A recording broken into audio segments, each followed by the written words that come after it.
Camera got covered. The officer told his captain, he said, yeah, I covered the camera because I was changing clothes. When I got done changing clothes at the end of my shift, I forgot to take it off. You can't dispute that statement based on that. However, while that explanation doesn't rise to the point of discipline, the captain thought it was in the best interest at that time to transfer the officer. In fact, that's what happened at that time. As far as the recent coverings of the camera, I wasn't aware of any of that. Having said that, this is a private area where the police officers use it for a brief area, a lunchroom. There's lockers in this area. It's where they take their shirts off to let their vest cools off, or warm up, or whichever it is, depending on what the weather is. It's where they use their Regis data terminals. It's where they monitor screens that Regis feeds come in on. So this is an area very similar, perhaps, where your office space is, or where your break room is. I don't know, there may be people here that have cameras that monitor them while you're taking your breaks, or having your briefings, or doing your job every day. I think that's somewhat quite unusual, however. I think if we take a look at this, if I had anything I could have done back in 2015, I would have said, hey, listen, one of two things have to happen. This camera either needs to come down, period, or it needs to be off unless the suspect's in that room. Because it's very unusual for a camera to be placed by a third party, in this case by state development, to monitor police officers as they're sitting on their breaks, doing whatever else they might be doing. What about the officer whose car was found in Acton while he was supposed to be there? Well, you know, we don't know much about that. They attributed that to this officer not being where he was supposed to be when. But they would have no way of knowing that. That's an allegation that's out there. There's nothing more than that. And I'm not sure what that's founded on. That's about 4 minutes from the Shrewsbury platform, so it's not very far away. You know, these officers in vehicles, they stop at all sorts of places during their tour of duty to do all sorts of things.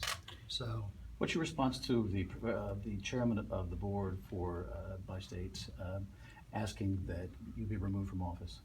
it's ridiculous, and I'm not going anywhere. Bottom line is, the St. Louis County Police Department and County Executive Stanger have done more to increase safety of the ridership on Metro than anybody else. I have 44 officers assigned to this. St. Louis has 9, St. Clair County has 12, I believe. Listen, Sheriff Watson's doing a great job over in St. Clair County. Larry O'Toole's doing a good job in the city. But we have put our best foot forward. We're sitting in an area right now where 3.5% down on Part 1 and Part 2 crime. We're going in the right direction right now. November of 2016, there's a shooting on the platform. Right as 2 of my officers step off the train and get involved immediately in a use of force with this individual. Past 5 weeks. We have 2 foot pursuits of robbery suspects. We caught one got away, but the investigation continues. These are the type of good work that really goes unrecognized. I understand that. That happens. That's the price of doing business. But this is politically motivated. It's very clear to me that it is. And it's because we have a unfortunate viewpoint on how we ought to move forward with ridership safety. And the way we ought to move forward with it is we ought to find veins where we can cooperate in together, and thus far Metro has refused to do that. So if everybody's playing politics, somebody could be killed. Is that Exactly. That's what I've been talking about from the beginning. We need to do a lot of different things on this. We have to have a common radio channel for the police officers. We have to have CAD. We have to be able to track calls coming in based on what people are complaining about, because that informs us on where we need to put assets and what we need to do with different trends that are emerging on this. Again, we're moving in the right direction. One of the things that we see, somebody asked me, well, the doubling of the manpower do you any good? Yeah, remarkably. We were able to increase enforcement in 2016 more than we ever have before. And most of this was public nuisance kind of violations that the officers were encountering.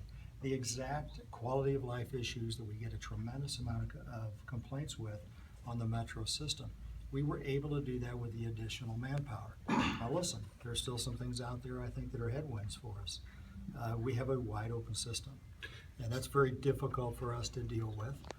And we also have a situation out there to where I don't know if you could point as many officers as you need, how many it would take really to lock this thing down, because A, it's an open system and cars don't connect. How do you restore confidence in Metro? Listen, I met with Metro on the 11th day of July, and had a very long meeting with Metro. And I was talking, part of that meeting was with the Director of Security, who brought not one of these issues to my attention 14 days ago. So I find that remarkable. the feeling that was left, I think many readers looking at the Post, was that your guys are just goofing off, hanging around and keeping cool and